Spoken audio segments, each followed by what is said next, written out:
Qual que é a probabilidade do meu visto ser aprovado com um salário de R$ 2.200?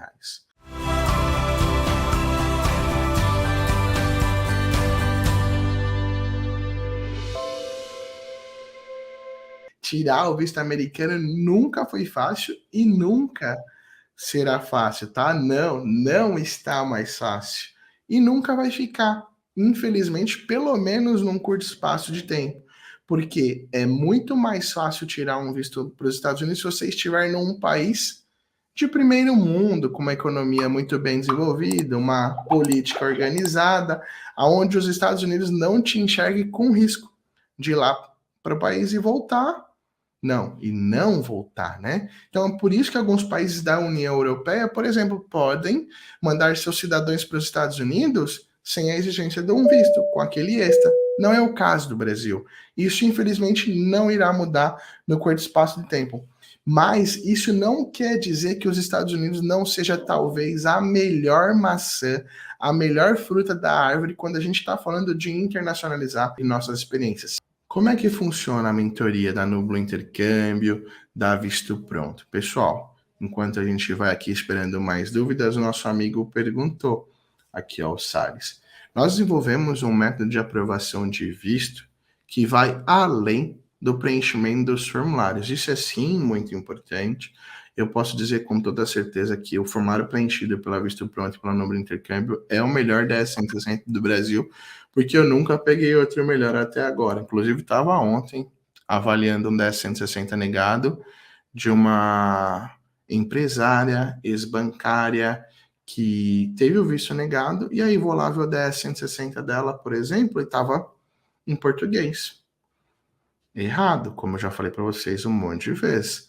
Além disso, a empresa que atendeu ela, por preguiça, porque não tem outra palavra a não ser essa, optou em colocar no 1060 que ela nunca estudou nada que é acima do ensino fundamental.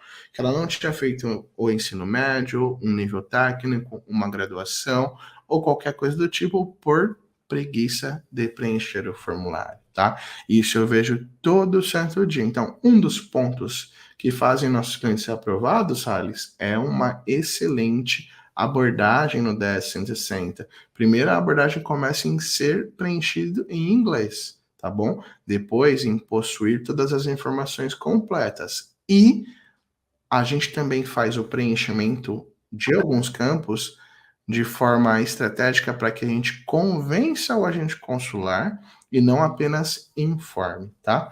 Mas isso você pode ver melhor lá dentro da mentoria, porque hoje nós temos vários pacotes de serviço. Alguns um pouco mais simples, outros um pouco mais completos. Todos partem aí de um potencial de alavancar suas aprovações em pelo menos 5 vezes, tá bom, Salles? Nos dê a oportunidade de apresentar para você as nossas mentorias, tá bom? Preencha lá o formulário no nosso site, que é o internacionalize-se.com.br. O link está aqui na descrição. Qual que é a probabilidade do meu visto ser aprovado com um salário de R$ 2.200? Qual que é a probabilidade do meu visto... Nossa, gaguejei bonito, ó. Qual que é a probabilidade do meu visto ser aprovado com um salário de R$ 2.200? É muito bacana esse tipo de pergunta, porque a gente tem que sempre começar ela com se você já me acompanha, você já sabe, depende. Depende de qual visto, por exemplo, Flávio. Provavelmente você está aqui comigo é porque você está falando sobre um visto de turismo ou um visto de estudante. Isso vai diferir bastante sobre suas possibilidades de aprovação, porque em ambos, o agente consular não vai olhar para sua renda para decidir aprovar ou não o seu visto. De fato, ele vai primeiro olhar para a sua capacidade financeira. E a capacidade financeira é aquela sua habilidade de arcar com as despesas da sua viagem, sejam de intercâmbio ou sejam de turismo.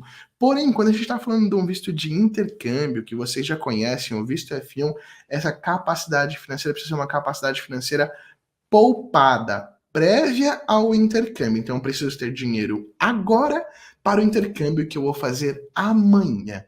Quando a gente está falando de um visto de turismo, a capacidade financeira não é necessariamente prévia. Ela pode ser futura, porque o agente consular americano que trabalha no Brasil entende que muitos turistas podem optar em realizar suas viagens através de financiamento, seja aquele boletão do pacote que você comprou lá na Urb, se você tiver sorte de ainda realizar ele um dia, quem sabe, ou na CVC, que você pagou lá em 12 vezes, por exemplo, ou através do seu cartão de crédito, não importa. A capacidade financeira vai ser a habilidade de você pagar por isso. E o agente consular vai estranhar sempre que ele entender que essa sua renda, por exemplo, no caso do visto de turismo, não é suficiente para arcar com as despesas, principalmente se você escolher essa modalidade de financiamento de viagem e não poupança prévia. Então é muito importante, quando a gente está falando de renda, entender que ela, sim, tem alguma relevância, principalmente na hora de avaliar seu pêndulo, que é o pêndulo dos vínculos, entender se ela é uma renda atrativa, que te traga de volta para o Brasil ou não, mas mais importante do que isso é entender se a sua capacidade financeira está adequada. Então a gente está falando aqui de conseguir pagar por uma viagem. E aí a gente pode usar o exemplo do Flávio. O Flavião falou que ganha R$ 2.200 e quer viajar para os Estados Unidos, provavelmente com um visto de turismo. Se ele quiser, por exemplo, fazer um pacotinho para Nova York por 7 dias, vai gastar ali os seus R$ 12.000.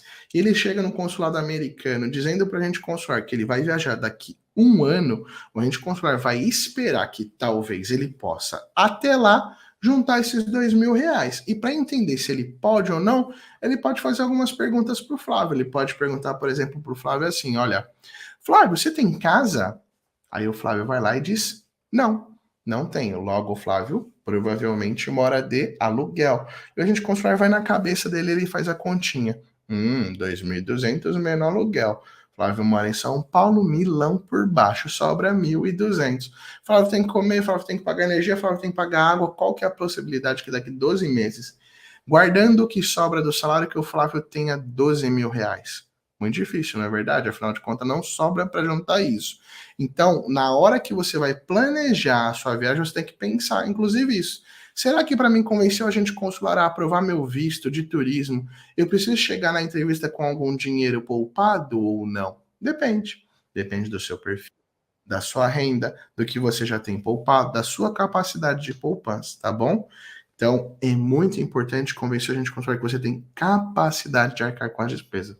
E é isso que eu ensino lá durante os nossos serviços especializados de aprovação de visto, as nossas mentorias, aos nossos clientes de forma proativa, inteligente e estratégica, abordar na entrevista, mesmo que não seja perguntado. Porque hoje a gente pode olhar para o Flávio, por exemplo, com preconceito, achando que ele nunca vai conseguir tirar isso aí do papel, achando que ele ganha pouco. Poxa, a gente consular ricão, ganha em dólar aqui no Brasil, vê o Flávio lá com salário na média e fala nunca que o Flávio vai conseguir. Mas ele não sabe que o Flávio já tem 100% do dinheiro. E aí? É por isso que durante a mentoria você aprende como abordar esse assunto na entrevista, mesmo que ele não chegue a acontecer. E também como talvez, inclusive, incluir isso na sua DS 160, tá bom? Então, é muito importante para conseguir a aprovação do seu visto, convencer a gente a consultar sobre a sua capacidade financeira, viu? Ó, ele acabou de falar que já tinha 8.000 guardado. Já pensou se ele não fala isso para a gente consultar durante a entrevista? Precisa entender como chegar nisso, viu? Durante a entrevista. Vem aqui que a gente pode te ajudar, Flavão. Tô te esperando, viu?